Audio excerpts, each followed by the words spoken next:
was terrible. We're going to try that again.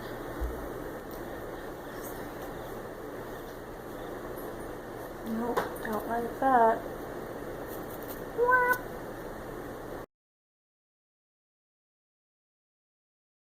Hashtag, you're welcome. Hi guys, I do this every year after camp. I decide to make a video. You're welcome. I went to camp this last week, obviously. La Sierra Creative Arts Camp. Represent. And, oh, this is a fancy pin. Stand up for music. Let me stand up so I can show you my pin. Get it? I made a pun. Let's talk about camp. So we're at a new location this year. We were at SciCon, which for those of you who don't know is above Porterville. I don't know. I know it's about 15 songs above Porterville. You do the math.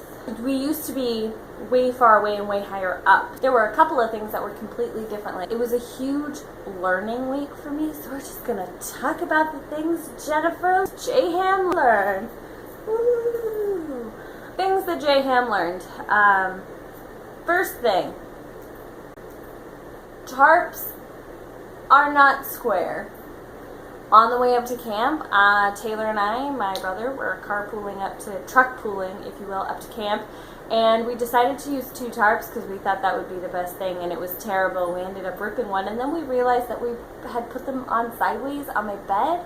So we had them, like, if this was the bed of the truck, we took the tarp long ways and laid it this way, not realizing that it was long, and we should have just laid it this way. And so about halfway up to camp, we realized our mistake, and we were able to fix it. So boom. Tarps are not squares. Number 2, be prepared for any kind of weather. Due to the fact that we were lower in elevation, our weather was completely different from what it has been in years past. Our weather was about 85 degrees roughly the entire time we were up there. And some of you who weren't up there were like, oh, that's not bad. Well, it was. Why was it so bad? Because we had about 30 to 45% humidity every day. No, it had to be more. It was like living in Boston if Boston were in Florida and if they were at the equator. So it was extraordinarily hot, extraordinarily sunny, and extraordinarily humid. Which the girls in my cabin did not appreciate because they had spent a bunch of time doing their hair and looking all cute, and it just didn't help. Because one day it rained and it was 90 outside, so we had 90-degree rain. It was awful. So that was number 2. Be prepared for all kinds of weather. Number 3, the big girl cabin is amazing.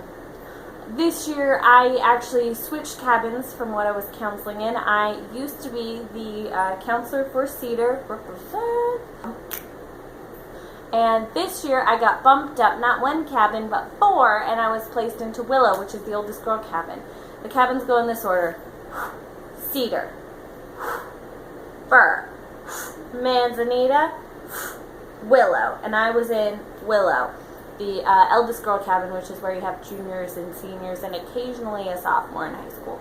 And I am not going to lie, I was a bit apprehensive just because I was completely switching age groups. I was going from 5th graders to 12th graders, and that's completely different. But it was a little difficult to transition, I think, for both myself and the girls once I first got in there. But then once we hit it off, we really hit it off. And that was wonderful, and I love them all so dearly. They're fantastic young ladies, and I can't wait to see what they do with their lives. Number 4. Number 4 was sleeping on the floor is not as bad as you might think. I was co-counseling this year with Miss Athena. She used to be a camper with me, and then she used to be my counselor, and now we're counseling together, so it was really cool. Nice ribbon on top of the present that is also a cake with a cherry on it. So we had a total of 13 people in our cabin, and we only had 12 beds. they were actually going to pull some girls out of my cabin, but I really didn't want to do that because all the girls already knew each other so well, and I didn't want to take that away. I told the owner slash director slash everything slash Wonder Woman, Laura Chagoyan, that I would sleep on the floor. Boom. So we threw 2 mattresses on top of each other and I slept on the floor, and I was pleasantly surprised with how comfortable I was all week. Number 5. Number 5. Sometimes it's okay to be different. I'm referring to the skit that we did for Skit Night, but I will back it up and come at that later. One of the things that I've always valued and cherished about band camp is its ability to accept the different and accept the unexpected, and not only just accept it, but love it. One of the things I really loved growing up as a camper was I was able to learn who I was as an individual, and that it was okay to be weird and quirky and different and own wigs and just own clothes just for costumes. I really loved that as a camper, and it has always made me extraordinarily happy looking back on my camping experience that now I as a counselor am able to bestow that kind of feelings and those kind of emotions to campers. It's really awesome seeing how individualistic our kids can be at this camp and just how much love comes out of that. So that's really great. Going back to what I was talking about, it's okay to be different. My girls, the ladies of Willow, decided to do something unique and quirky for our skit night. When you do skit night for La Sierra, there is a theme, and this year's theme was Susan Burley's favorites in honor of her official retiring from being a band teacher. Obviously, she's still with the camp because she's amazing, but this was just a little send-off farewell for her teaching career. We decided to do some of her favorite songs, and there were a lot to choose from on the list. So me and my co-counselor Athena got together, and we decided to pick the song for our girls was going to be Ease On Down the Road by... it's by a bunch of people, but it's from the musical The Wiz, which for those of you who don't know is a different telling of The Wizard of Oz. It's actually really good and I love it. There's a movie, there's a play. The movie's fantastic. So if you haven't seen it, what are you doing still watching this? Come on, let's go! I'm saying a lot, and that's because I'm really very still tired. We chose that song for our girls because we thought they could do something, like really do something with it, and we were not disappointed. My girls decided, you know what, let's not use the actual song clip and let's just learn how to sing it. And not only did they sing it, we had 3 girls singing, and they got together, and because they're so musically talented, they came up with a 3-part harmony, and it was beautiful. And it really got the shock and awe factor that we always go for every year, so that was really awesome. My girls came up with like this great sketch to go along with it. Other camp Jennifer Gudgel, has a YouTube page, and if I can get my act together, I will post the link somewhere in the down there. So you guys can check out her YouTube page because she actually records and then posts all the skits. So if you really need a fix, you can go back and watch some years past. And I highly recommend watching Willow's skit from last year because it was beautiful. And again, that shock and awe factor was really cool, how they decided to go in completely opposite direction of everybody else. So that was really awesome. And I was glad to see that they were able to kind of touch on that again this year. It was pretty cool to be a part of, and just swapping ideas with the girls and just listen to their mind just crank away. You can physically hear the wheels in their head just turning, coming up with all these ideas. Like, it's awesome. So that was number 5, I think. It's okay to be different. Number 6 is food is love.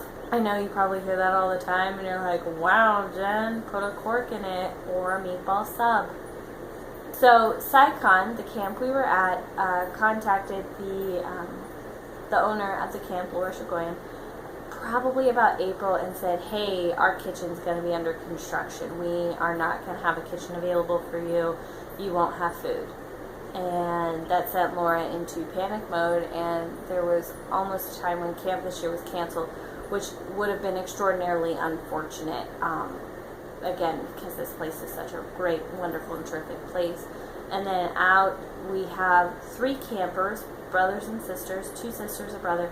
Their parents, I don't exactly know all the details, but the end result was their parents decided to put their lives on hold for 7 days and come up and cook every single meal for us, whether it was them physically cooking or they brought somebody up to barbecue or they hooked it up with a catering company who would come up and cook for us.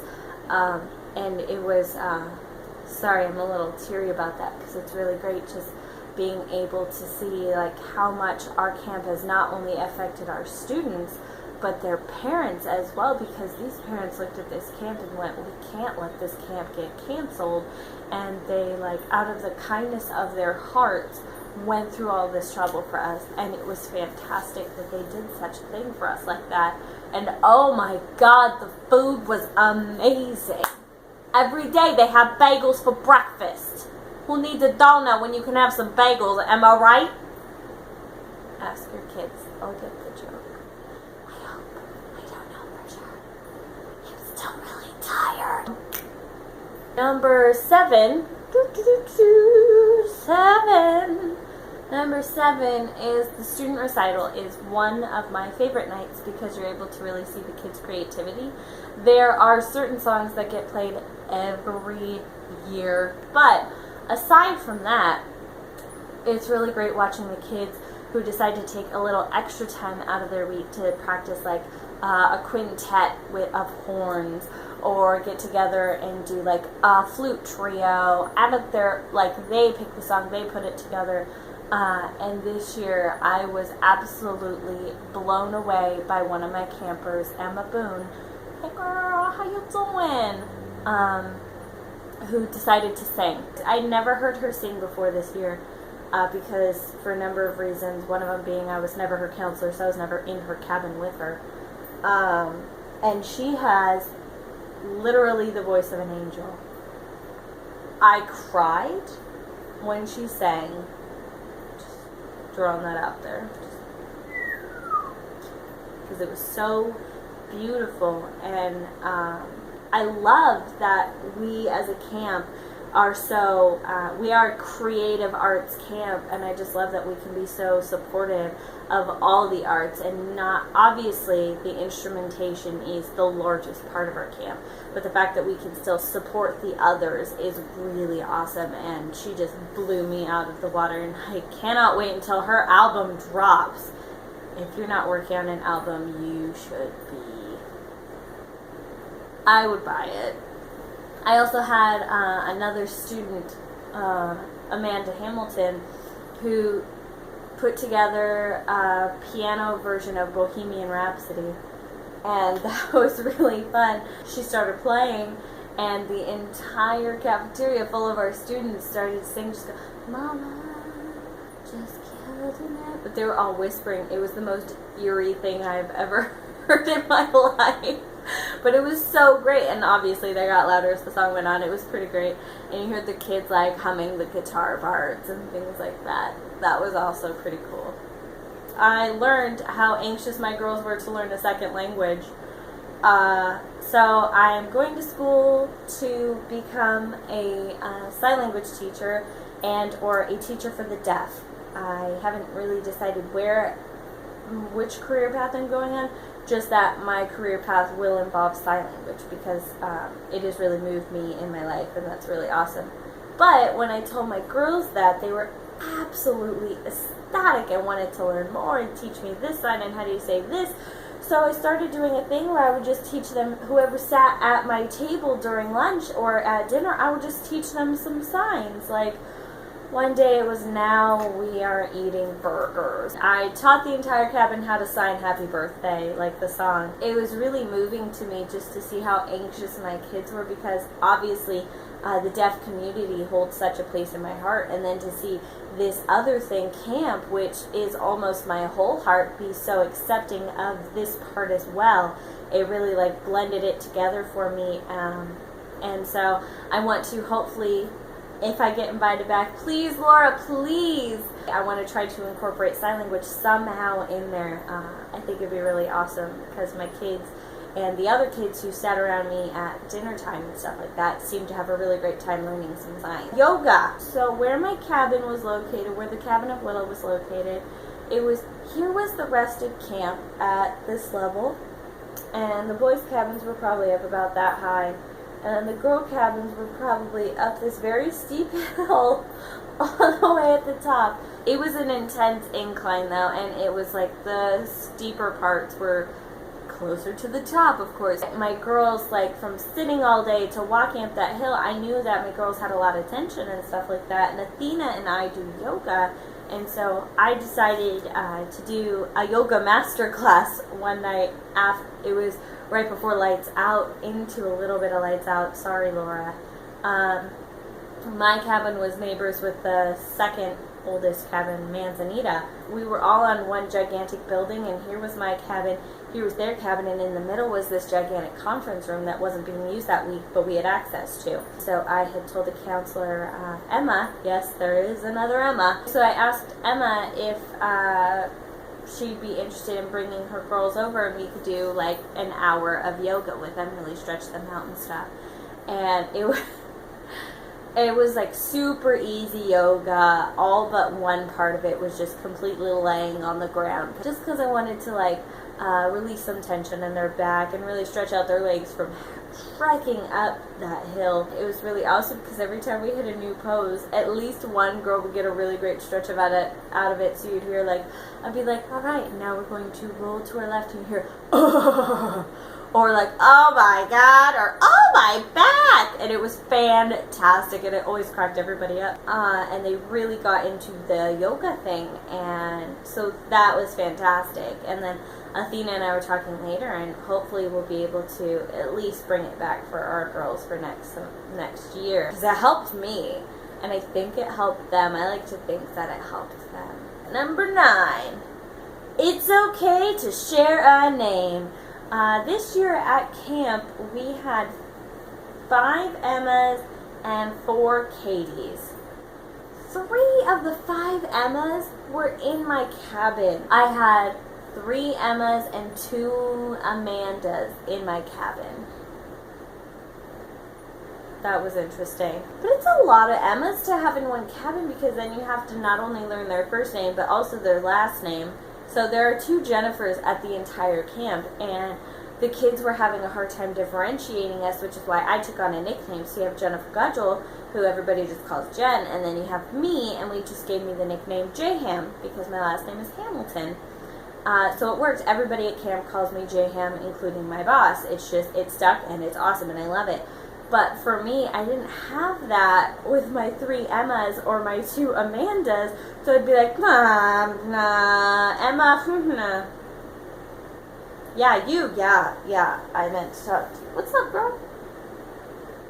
But by the end of the week, I had it down. Yay! Number 10 is ELE. ELE is the heart and soul of camp. And if you're a parent watching this, what's up? ELE stands for Everyone Loves Everyone. That term came to be at our camp when I was a camper. It set our camp apart from all the other camps that you will think about sending your kid to. Yes, they have music. Yes, they have instructors. But we have that special thing where everybody really does love everybody. And one of the things that always astounds me is how none of it is an act. As you get older, you find people who only pretend to like you, or they're just nice to you so they don't get in trouble.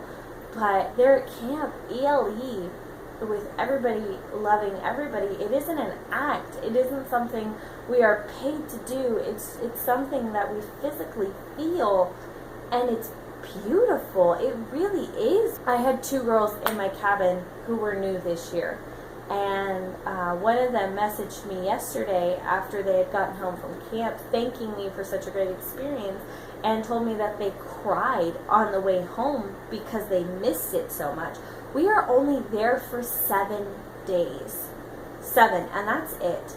And the fact that you can show up and in 7 days you can leave having a legitimate best friend like I did with Jennifer, that speaks volumes about the kind of camp we have and the kind of camp we run. I am awestruck with just the sheer awesomeness of how we can pull that much love into such a short amount of time. And I really think that's what keeps our campers coming back.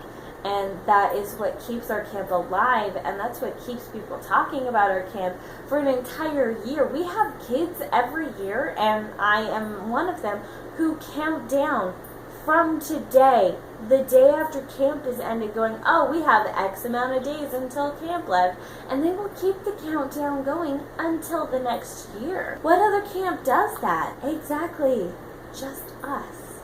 But yeah, I'm gonna end this video before I keep talking more. What's going on? I need to go eat myself a bagel, get something done today. Whew. So, there you go. Those are the 10 things that J-Ham learned at camp this year. I had such a terrific time, and I'm really hoping I can do it again next year. And, yeah. So, I will see you all later. I love you guys. Bye!